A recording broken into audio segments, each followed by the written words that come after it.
The international economic environment refers to the wider global system that shapes how businesses trade, compete, invest, and expand across national borders. In this lecture, we will examine the international economic environment in which businesses operate. We will look at the meaning of globalization, the main features of globalization, the role of international trading blocs, and the barriers that can affect international business activity.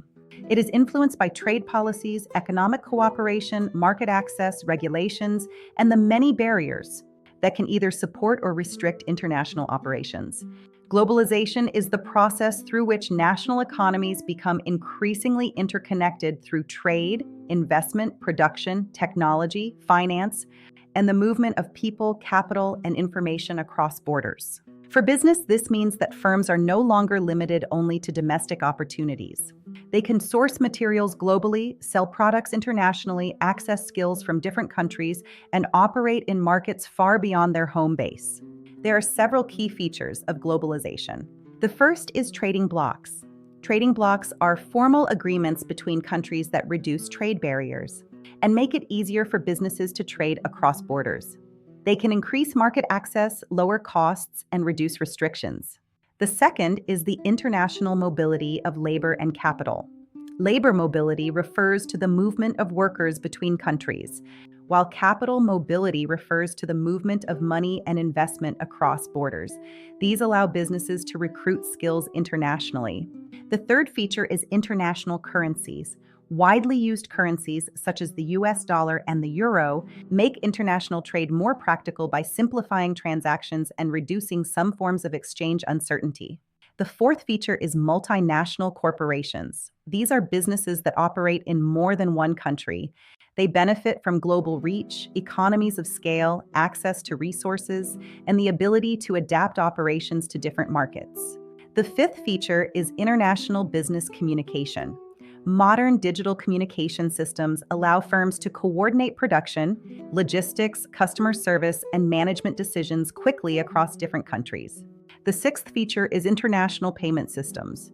These make it possible to transfer money securely and efficiently across borders, helping businesses pay suppliers, receive customer payments, and complete international transactions more effectively. An international trading bloc is a group of countries that agree to reduce or remove trade barriers between themselves in order to encourage trade. One important organization in international trade is the World Trade Organization, or WTO. The WTO deals with the global rules of trade between nations and works to ensure that trade flows as smoothly and freely as possible. It also provides mechanisms for resolving trade disputes. For businesses, this creates a more stable framework for international trade. Another form of trading arrangement is the customs union. In a customs union, member countries remove internal tariffs and apply a common external tariff to non-member countries. This simplifies trade inside the bloc. A related arrangement is the common market. A common market allows not only the free movement of goods, but also services, labor, and capital. This gives businesses more freedom to locate production, recruit staff, and invest across member countries. A major example is the European Union single market, which is based on the free movement of goods, services, capital, and people. For international businesses, this can create access to a large market with common rules and fewer barriers between member states. Another example is Mercosur, the Southern Common Market in South America. Mercosur is a regional integration process. For businesses, this can improve access to South American markets and reduce internal trade barriers. We should also consider free trade areas. In a free trade area, member countries remove tariffs on goods traded between themselves, but each country keeps its own trade policy for non-members. In North America, the current agreement is the United States-Mexico-Canada Agreement, or USMCA, which replaced NAFTA in 2020. This gives businesses more freedom to locate production, recruit staff, and invest across member countries. Another example is APEC, the Asia-Pacific Economic Cooperation Forum. APEC brings together 21 member economies to promote economic cooperation, trade, and shared prosperity. For businesses, it supports trade facilitation across a fast-growing region. Let us now examine barriers to international business. Barriers to international business are factors that restrict, complicate, or increase the cost and risk of operating across borders. One major reason these barriers exist is protectionism. Protectionism refers to government action designed to protect domestic industries. One reason for protectionism is to protect infant industries. New domestic industries may not yet be strong enough to compete. Governments may therefore support them through tariffs, quotas, or subsidies. Another reason is to protect employment. Governments may restrict imports to maintain domestic jobs and reduce unemployment risks. A third reason is to protect local businesses.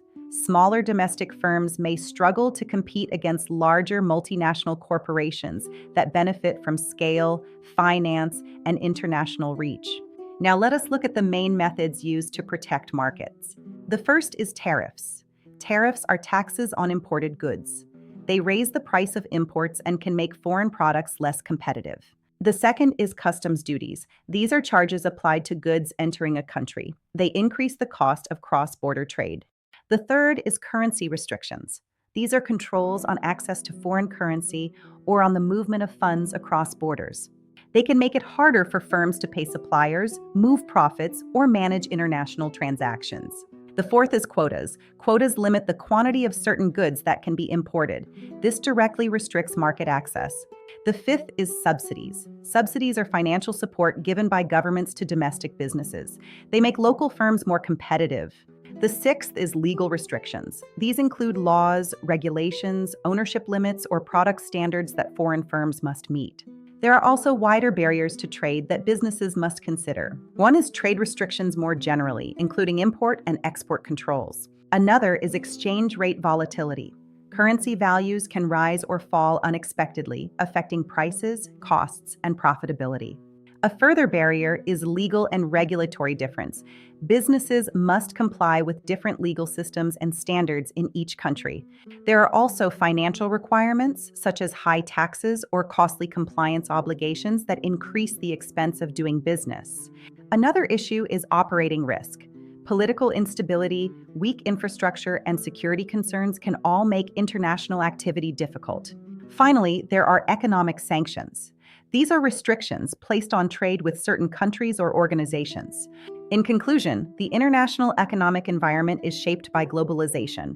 Trading blocs create opportunity and barriers still matter. Businesses benefit from larger markets and global systems, but they must also deal with protectionism, legal differences, and risks.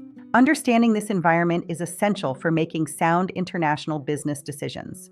Thank you for watching this lecture on the international economic environment. I look forward to seeing you in the next lecture.